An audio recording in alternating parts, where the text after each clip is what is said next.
জার্মানিকে হারিয়ে ইতিহাস গড়া ইকুয়েডর কোচ সেবাস্তিয়ানকে ফুটবলের কৌশল শিখিয়েছেন স্বয়ং লিওনেল মেসি। তবে লিওনেল স্কালোনিকে বিশ্বাসঘাতক বলা সেবাস্তিয়ান বেকাসেসে হতে পারতেন লিওনেল মেসিকে বিশ্বকাপ জেতানো কোচ।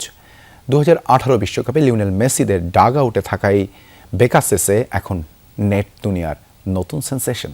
রুচি চানাচুর 300 গ্রাম ও 500 গ্রামের ফ্যামিলি প্যাক, এক প্যাকে পুরো পরিবার।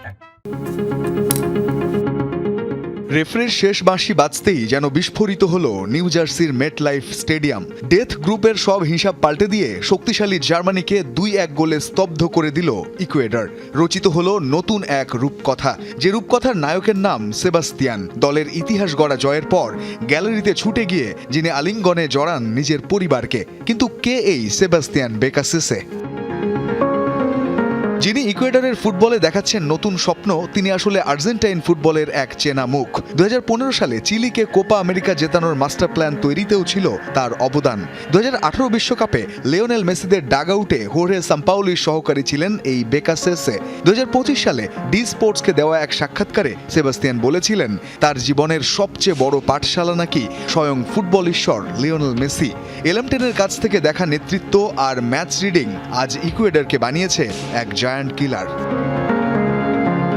তবে সেবাস্তিয়ান হতে পারতেন লিওনেল মেসিরও কোচ।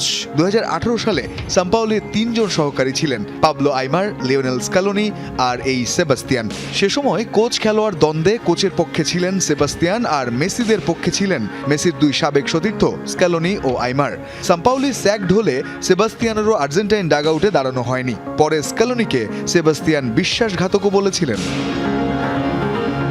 তবে সাদা চুলের এই প্রিন্স সেবাস্তিয়ানের গল্পটা হতে পারত অন্যরকম। কিশোর বয়সে আর্জেন্টিনার অপেশাদার ক্লাবে রাইট ব্যাক হিসেবে খেলতেন তিনি, কিন্তু খুব দ্রুতই বোঝেন পায়ে বল নিয়ে মাঠে দৌড়ানো তার কাজ নয়, তার কাজ মগজ খাটানো। তাই বুটজোড়া তুলে রেখে মাত্র 24 বছর বয়সেই হাতে তুলে নেন কোচের ট্যাকটিক্স বোর্ড। সেই ছেলেটাই আজ ডাগ আউটের রাজা, যার সাহসী সিদ্ধান্ত, ভয়ডরহীন ফুটবল আর আক্রমণাত্মক কৌশলের সামনে আত্মসমর্পণ করল 4 বারের বিশ্ব চ্যাম্পিয়ন জার্মানি।